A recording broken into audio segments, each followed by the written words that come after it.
All right. So, in the day two, what are y'all thoughts? So definitely feeling blessed that, we had so many folks that turned out, so many folks that supported us in this effort. This is not just Maroon, it definitely was about our partnership with Ashe. It definitely was about the vendors, the small business owners, the entrepreneurs, but I think the people behind the scenes that made it all go. All of that had to be curated, and to see it all come together, especially those panel discussions, I think they were very, very powerful. So feeling very blessed. Yeah, I think for me,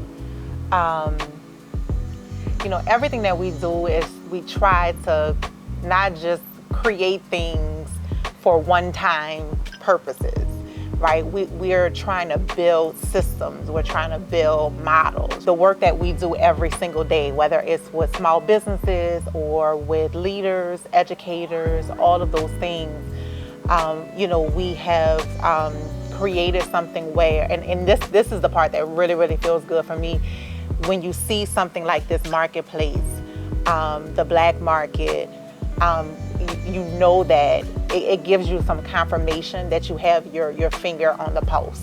You know that, oh yeah, this is what our community really, really needs, right? So black people, we could do anything, right? But sometimes we're all in our own little silos doing our own thing, but we gotta put it all together. And so that's what makes me feel really, really good, is that we pulled it all together. I think it's worth investing in when the feeling is mutual, when both parties are really excited, when there's like these little moments of magic. Feels good, it fits right. We don't move too quick. Got hers, I get mine. We say, ooh, that's it. Say what I feel is a fact. She said she feel it right back. Got sentimental, lost the momentum. Said what I meant though. Yeah, I got what I give, can't block what it is, and I'm not on a trip or flake. If the plot got thick and we got off script, I won't just dip, I stay. Let the incense float out and defenses go down. Let the pot get big. If I lost my chips, I'll process it and say it's alright. That's life. Let those cycles twist. When the highs go dip, then I go ride. Hold tight. That's the risk we take. It's a trip we ought to make, and it's alright. That's life. Let those cycles twist. When the highs go dip, then I'll go ride. Hold tight. Yeah, that's the risk we take. It's a trip we ought to make, and it's alright. I look for a seamless openness and conversation and vulnerability. Those are the things that make. When we were thinking through the panels, we bring everybody together and we have the bigger conversations around what are the most important topics as it relates to black people, right, in our communities. And so from education to small business, politics, activism, home ownership, STEM in the real world, like those are things that if we're not talking about it, we should be talking about it, right? And I told Dr. Kelvin Mackey today, because he moderated the STEM in the real world, I said, you're always on the other side of these panels. You're always the panelist. I wanted to see you be the moderator this time. And he said, I thank you for that. He said, because it is a switch for me. People want to hear from a person like that, right? He is an expert. He's like a GOAT in our community. And so for him to be on the other side asking the questions. So we were just trying to think out of the box. We could have gotten him to sit on a panel, right? You talked about Congressman Troy Carter. We had a community marketplace. When folks think about the congressman, some folks think that he's too high for them to touch. But he was amongst the people. He came to speak to us directly, right? We had what we're praying is our future governor of Louisiana, right? When Sean Wilson came today, people were impressed with that. And so to get these folks in the mix of all of this, and for them to step into the marketplace, shake hands, kiss babies, right? walk and talk with the people, like that's super, super important. I knew we were heading in a very interesting direction when I saw families who started using our youth, wanting to have services at our schools because they felt like the school was the happy place. It was no longer the church, it was no longer the community. It was how can we have that one moment back at school where we saw our youth doing something positive. Talk to these 8 or 10 members of the Congressional Black Caucus who are here in town. The Vice President of the United States of America just left. She was here in town. We had Janet Yellen, the Secretary of Treasury, here in town. We have the EPA Administrator here in town. We have to show up, address these people, tell them how we feel. We don't have to be angry. We don't have to fight. We don't have to cuss. We have to show love and strength and what? Activism. A lot of people don't even think about nutrition being a science, but it certainly is.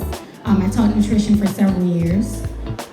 But even just being able to read a food label, that's STEM. Being able to read a food label, understanding what a protein is, carb, fat, and how it affects your body, how it gives you energy.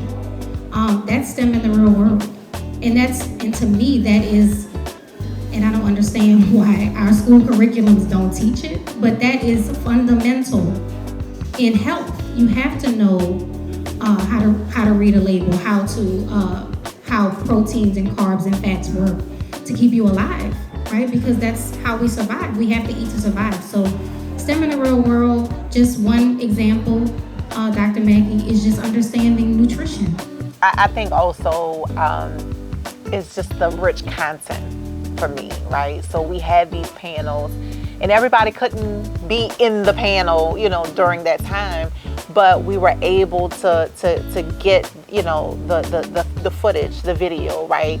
And hopefully that is something that is content that we're going to be able to push out to the masses, right? Because everybody can't come to the marketplace, right? Everybody can't come out, during a big weekend, right? And so we want to be able to push this information as far and wide as we possibly can, right? And so when you think about what panelists to bring, right?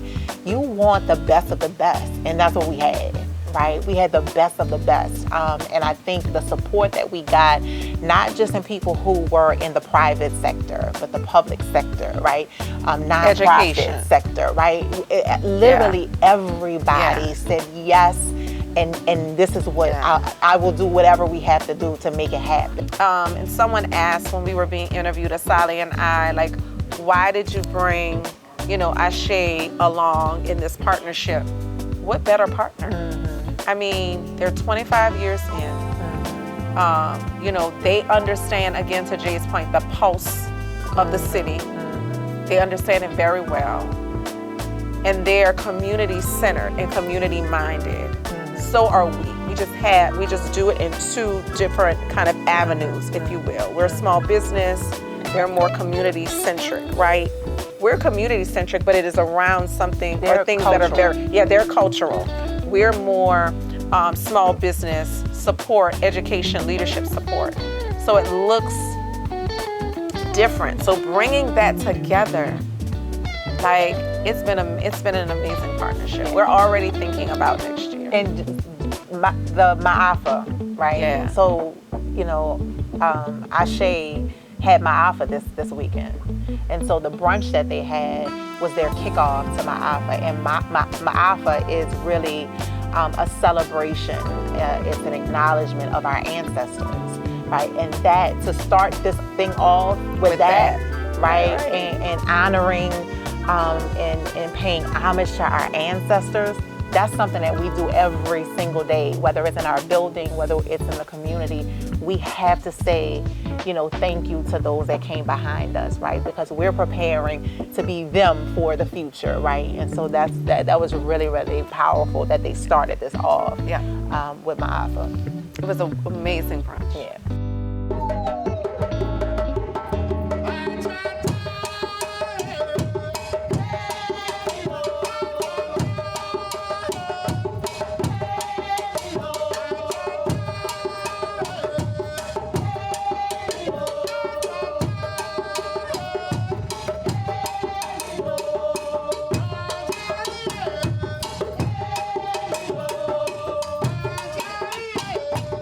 is to see the cops and your heart starts to flutter and skip a beat. Not in a good way, but in a way that makes you want to weep because you don't know if your last breath will be taken away, so you just begin to pray. Hoping and praying that God will save you from the hands of the enemy. Oh, I'm sorry. I mean the hands of the police, the people who are supposed to keep the peace, to be alive. Oh, what a wonderful phrase. Separate but equal, that was a phase, or was it? I mean, we're integrated, but there's still a tinge of isolation. Do you know what I mean? Maybe you don't. I just think no. I know that I can't talk to a non-black person about being black because then I would get sympathy for literally just being me. Do you know what I mean? Am I alive? Yes, Google, I am breathing. To be alive cannot be answered in one sentence, poem, or even a lifetime. It is an eternal process and a self-journey. The results showing that you are worthy to be alive, just be alive. Because as we know, death shows us that is eternal, unforgiving, and unrevived. So just choose to be alive.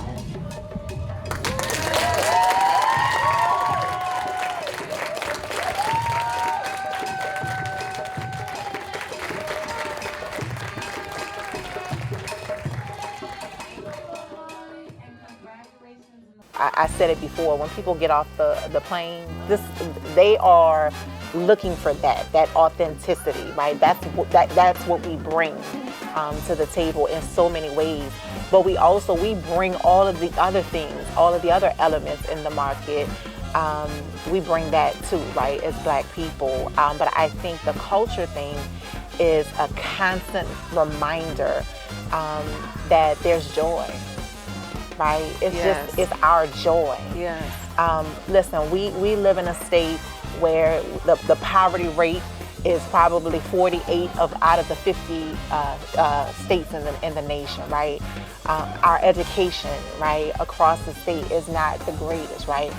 But with everything that we have to deal with, right, we still can find and tap into joy, right? And that's why you have to have that in this Black market. You can't have it without Yeah. the joy. Yeah. And so I'm just so appreciative of all of them, because listen, this is a big weekend for so many of them, so it's hard to even get them here, but they all came and they showed out and showed up. We couldn't have done it without absolutely that yeah. part of it. When Falami, helped us to pull the culture piece together, we could not. Yeah. It would not have been the same Yeah. without that piece of it.